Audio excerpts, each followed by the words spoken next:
And now we come to the last tip of this workshop, and that is facilitate your students' learning. On face-to-face classes, we can go around the class and see who needs help and help them on the spot. Whereas on online classes, we do not have that luxury.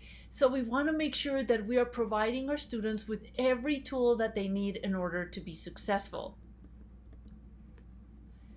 So how do we provide the support they need in order to learn? I'll talk about the importance of course organization, scaffolding, assessments, accessibility, and tools. Talking about site organization, as we said at the very beginning of the workshop, your site should be clear. Your students should not be having to make a great effort to find the information they need in order to complete assignments. So your site should be streamlined and it should be as intuitive as possible. And you probably want to be setting up routines for different classroom behaviors, and that way the student doesn't have to be relearning new things. This should facilitate their learning in the sense that it will make it smooth and smooth sailings for everything that they have to do. Let's talk about scaffolding. If scaffolding is important in face-to-face classes, imagine how important it is on online classes. You want to make sure that you're breaking down the activities for their projects or their papers. So you don't just say you're going to write a 14-page paper and that's all there is to it.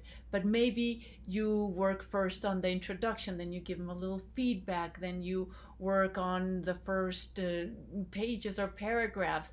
If you break it down, it's a lot easier for the student to progress through it. With that said, you also want to consider low stakes activities that build up. So for example, if a student is going to create a video, maybe they create a little video first. So then they work out all the kinks and then they get a grade just for doing the video. When the real video comes along, then they will already have done it before and they will be ready to do a much better job. You want to make sure you're providing all the resources necessary. So this means that if they're writing a paper, of course, they have access to things like citations, or if they are going to be using a specific tool, they have access to a how-to video on how to use that tool. So then they can go to it on their own time and they can learn. You also want to make sure that you're providing rubrics so then students know where they need to concentrate to get the most points. In an ideal world, they're going to do everything perfectly. But I always like my students to know what part of the project is worth how many points. And finally, you do want to provide models. I think this really reduces the anxiety and facilitates their learning in the sense that they know what is expected for them to do.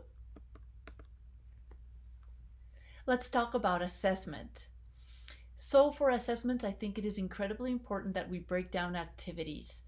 And when we do that, I think it is important to provide points, not only for the final product, but also for the process. So in my assessments of, say, a project, students get points for presenting their initial ideas. Then they get some points for their brainstorming paper. Then they get some points for the written part of the project, then the video part of the project, then maybe the layout of the web page or whatever they were building for the project. And that way, students can be successful on maybe not all, but most of those, depending on their abilities. You want to make sure that you give them low stakes assessments.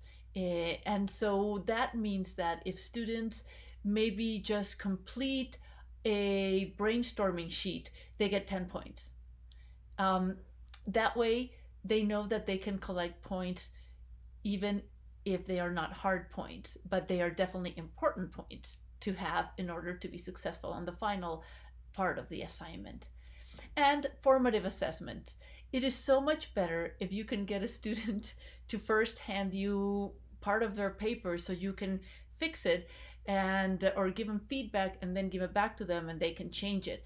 The truth is, when we wait to give them assessment as a summative assessment at the very end, They might never read any of the comments you wrote on their paper. They may never look at any of the corrections that you did in their exam. So there's really no learning going on.